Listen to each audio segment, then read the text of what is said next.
Welcome back. If you have just joined us, you're watching News Tonight from the Arise News channel, coming to you from Nigeria's capital, Abuja. To some other stories now. Presidential candidate of the Labour Party, Peter Obi, has picked Datti Baba-Ahmed as his running mate. Datti was formally announced at a short ceremony here in Abuja.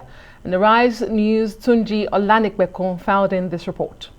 Since Peter Obi joined the Labour Party, the party has become a movement of some sort and has been gaining acceptance across the country and beyond. With the deadline for the nomination of running mate closing in, who becomes the joint ticket holder with Obi has been a subject of discussion, but all that has been put to rest with the unveiling of Datti Baba-Ahmed as Obi's running mate. Labour Party is a party. Nigeria go better. When Labour Party come the rule, Labour Party. Today is not a day for long speech, but to present to Nigerians that we have the best material to pilot the affairs of this country to where it ought to be. I have maintained before, and I will reiterate, that the problem of the country is leadership inflicted. He brings to this mission a great wealth of experience from the background of a private sector to public sector and a global knowledge that will help in our journey of turning around this country. Today, our country is facing so many challenges. By the end of this year, we will need 100% of our revenue will not be enough to service our debts. Datti Baba-Ahmed, in his acceptance speech, describes his nomination as an honor, one that will help achieve a dream of a new Nigeria. The undeniable, unchallengeable, fundamental reason for being on this ticket is to rescue Nigeria. Good job. And it goes logically and without saying that you can only rescue that which is in trouble. Nigeria is in a great deal of trouble. Yes. I cannot afford not to be part of the movement to rescue Nigeria.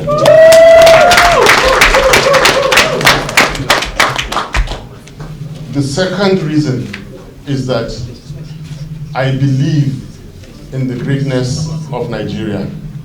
I believe there will be peace and prosperity. I believe Nigerian people will unite. With the running mate issue now sorted out, all is set for the party to battle with the APC and the PDP. Yusuf Datti Baba-Ahmed was born in 1975. He holds a PhD in economics from the University of Westminster. At 28, he was elected into the House of Representatives and became a senator at 36. He is a strong campaigner against corruption. And the vice presidential candidate of the Labour Party, Datti Baba-Ahmed, joins me now in the studio. Thank you so much for joining us tonight. Let's clarify, because I've seen a lot of reports, including that one say you are 46 years old. I'm not. How old are you? 53, yesterday. Happy belated birthday. Thank you. Great. So now we've sorted it out. You're 53 years old. Congratulations again on your emergence. Thank you. How did this come to you? Were you surprised, or has this been in the works for a long time? Remember, I contested presidency in 2018. Mm-hmm. So I had always been prepared. Okay. But for 2023, I withdrew and practically walked away from a governorship election in my Kaduna state. Mm-hmm. And I decided that God Almighty will do with the whole of Nigeria as He wills. I simply will not play that kind of politics in buying delegates. Okay. Not me. That's why you left the PDP? Yes. Okay. And I had traveled out until I was contacted. Then again, look, I am what I am because of Nigeria. everybody is what he is because of Nigeria. We don't have a choice. And I came straight back into this. So I've always been prepared. A little element of surprise, I thought His Excellency Peter Obi has a lot of choices. I'm not the only one. I still think I'm not the best. But if he says so, oh, well, then thank God, let's roll. Okay. I cannot sit and let Nigeria continue to be in the hands that we currently are. Yeah. A former member of the House of Representatives under the platform of the ANPP, a former senator under the platform of the CPC, a former presidential aspirant under the PDP. You are also one-time governorship aspirant under the PDP. And now you're the vice presidential candidate for the Labour Party. You've made quite the rounds within Nigerian political parties. Why? Not exactly. I have consistently been in one political type. I have consistently been in the leading opposition party. ANPP was a leading political party when I joined it, and so was CPC. Even though, as it turned out after the election, that ANPP would have more senators, as it were then, than CPC. Then, by default, in 2014, I was drafted into CPC. I was, of course, not having anything anymore in common with the then Buhari APC movement and anything, but you know, like, look, I would like to take decisions based on facts. So I didn't take any decision until after I saw how Nigeria was misruled post 2015. I gave my clear reasons. You made 3 promises. Security. They rigged the results and said that by December 2015 they had technically defeated, which was a lie. Just now you made a report that Boko Haram members had escaped. We need apologies from those who lied to us. The second thing, they said the economy was improving, and I know how to measure economies. The economy was not improving. The third thing, they had become far more corrupt, and again, I do have ways of measuring corruption than any government in the history of Nigeria. So, you know, with due respect, I quickly withdrew from the then APC that I was meant to be by default. I never cut any card of APC. And then, you know, I moved right back into the, again, leading opposition political party, which again is consistent. Until again it came to a point where delegates were being procured. And I reminded PDP, these are the reasons I joined this great party in the first place. I had made it conditions that if PDP were to hold clean, credible primaries, I will continue to be with it. And that is the only thing that will bring success. It didn't happen. Okay. So the first thing I did was to withdraw from the elections. When they saw that, look, if such a person will not participate in the corrupt ways of nomination, if for any reason he is given any role to play in government, then he is going to be an island. There is no way he will play ball as is played. Therefore, there is no future for me in that party.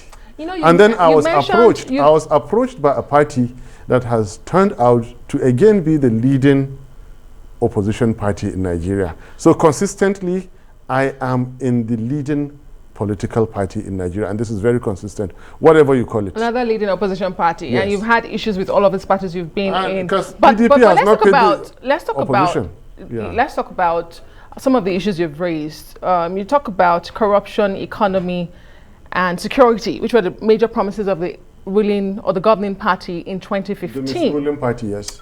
Well, the governing party. As vice president, should Labour Party win, you will be chairing the National Economic Council. You will supervise the economy of Nigeria. In your own opinion, because you say you do know how to measure, in your own opinion, what is responsible for the downward trend of the fortunes of Nigeria at the moment? Good question, but let me give you a good reminder. The president and commander-in-chief is fully in charge of the economy. Being in charge of a council does not make you in charge of the economy. Just a correction I want to make. You supervise. You I said you supervise, chair the National Economic Council. Yes, but the economy is squarely under the president and commander-in-chief. Now, the second part of your actual question was that, could you remind me? What is responsible for the dwindling fortune of the economy in Nigeria? Mismanagement and corruption.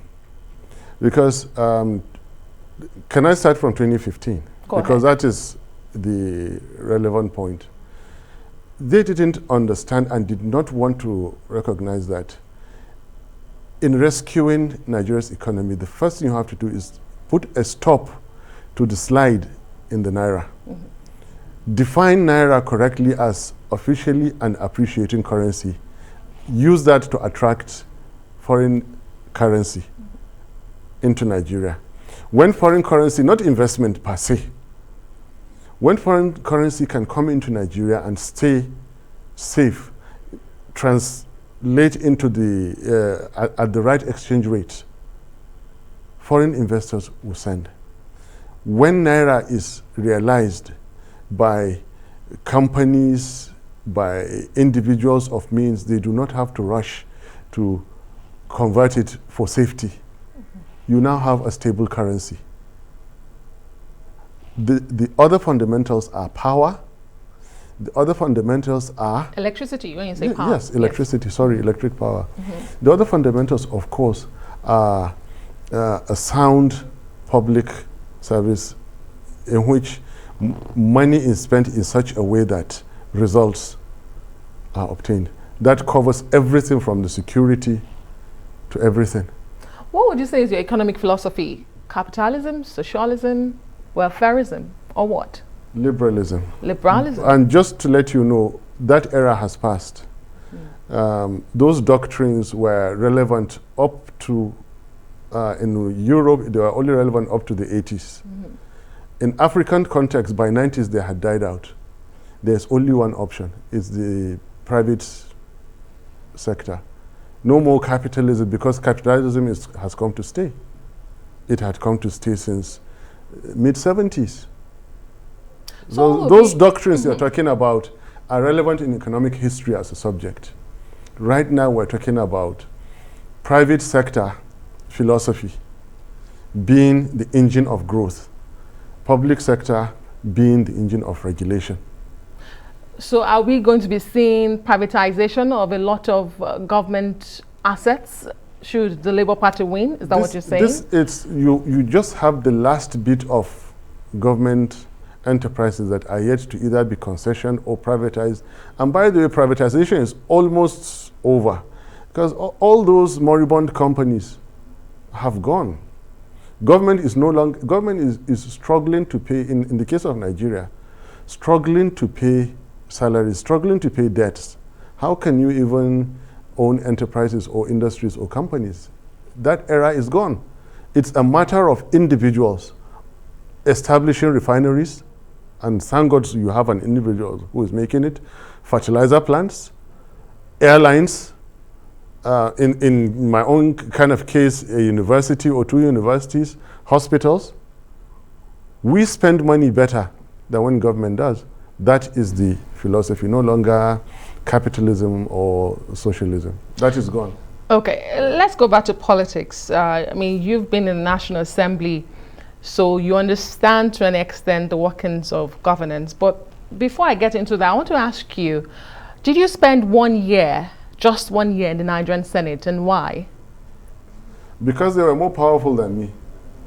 Who I spent were 8 more months. powerful than you? I defeated an 8-year governor of Kaduna State, and who later became chairman of the Committee of Finance in the Senate, while I was out of the House of Reps, and he was chairman Committee of Finance, and we contested.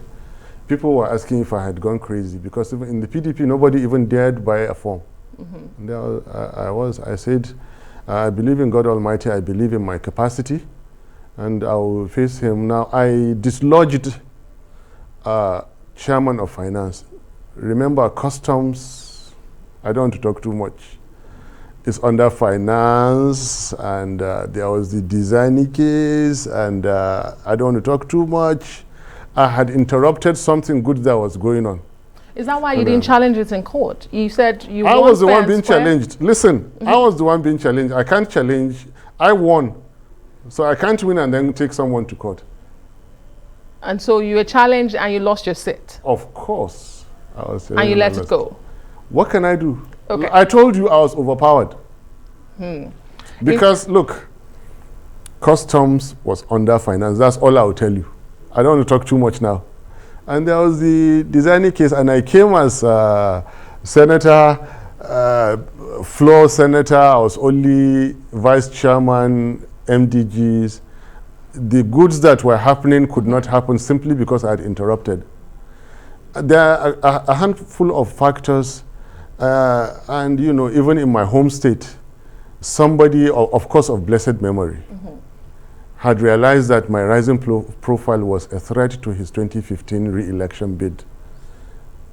And you know, so all those things added up against me. Look, I have lived to fight today. I'm so happy I went into the Senate with honor. I left with honor and dignity. Okay.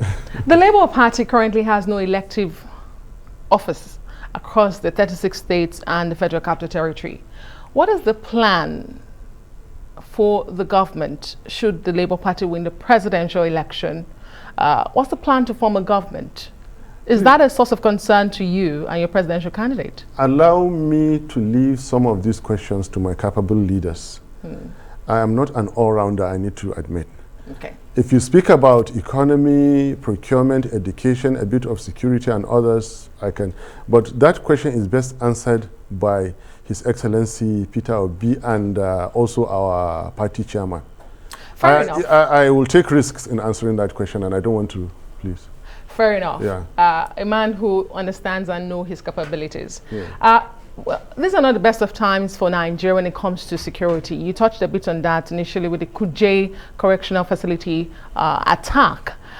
What would you be bringing to the table? What would your government do differently if you win the election? In terms of security? Yes, in terms of security. Please forgive me. The context of Nigeria requires some people in our kind of position to talk little, because the controversies and the things we're realizing are more than scary, and you just don't talk anyhow anymore. Not for my own safety, but because we cannot even believe the things that are beginning to be discovered. It's only a matter of time. Gather all your information, wait. If you get into power, confirm those things and then act. There is terror, there is banditry, and the other things that I don't really have to mention now. It is too delicate for someone like me to continue to discuss. But believe you me, the saints you think are not.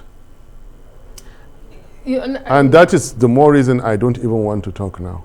The saints you think are not. Very, very bad things have happened to dear Nigeria. You know, Peter Obi, your presidential candidate or your principal, is enjoying huge followership and is as a result of what some people have referred to as a brand different from the establishment. Yes.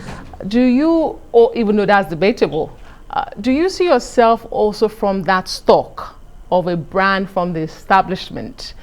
If yes, what exactly are you bringing to the table? To answer your question, I have always been brand differentiated, right from 2002 when I joined in my constituency. What I'm bringing to the table is a flair for educating Nigerians. There is a pyramid I will try to convince our team to build and block all the gaps. The entire population of Nigeria, one must fall into one of these. Basic education, civic awareness, enlightenment, education, and professionalism. And in so doing, we have blocked any leakage no Nigeria will want. I will try to work with my team to see that, with the team, to see that the average Nigerian salary takes one across from the first day of the month to the last day of the month. I am bringing to the table, to the system, the feeling of liberty to all Nigerians that we are taking back our country, which presently does not belong to us. Drive from anywhere to anywhere in Nigeria, stay in any hotel, transact your clean business, and Nigeria belongs to you. Right now, it doesn't belong to us. It belongs to people in the bush. Reform the typical family budget. Everybody is now spending on security, blocking your windows, metal doors, security doors, power generators. That's to those who can even afford. We want to make life simpler. You spend less on all those because the government has spent money well to take those off of your family budget. I'm bringing to the table consistency with the character of His Excellency Peter Obi to attract more of the new generation. We want to respectfully retire anybody who is beyond our average age between me and him. Logically speaking, you see, when I was just completing my NYSC, one of the presidential candidates of today was already a presidential aspirant. In 2018, I was aspiring with somebody whom during my NYSC was already a presidential aspirant, and still today. The whole generation, 2 generations now, we just want to make it like from the ballot box, Your Excellency, sir, both of you, with due respect, we have retired you. There are 18 political parties. Which of their excellencies are you referring to? Do you want me to call names? I shouldn't. No, I shouldn't do that here. Well, again, there are 18 political parties. Yes. But, there is a stereotype around your presidential candidate that he is tribalistic, he is pro-Igbo, and that, those from the north will not vote for Peter Obi. How does your candidacy, your being on the ticket, neutralize that stereotype? I have been educating people about the basic differences on some terminologies they're using, which I really don't have to, and it is working. I'm working with responsible, respectable clergy to further educate others, to see people as Nigerians. There's also a certain agenda which I'm doing deep down up north, like, hey, gentlemen, please think, in the last 8 years, what have you had? You had religious bigotry, you had tribal bigotry and all that. For 12 years, 12 million people were insisting on, you finally got it, and in the last 8 years, what happened? You became more insecure, you became poorer, you became more disunited. Now, what do you want in your life? Do you want security? Do you want prosperity? Okay, please let us show you how. How is we're getting a credible leader.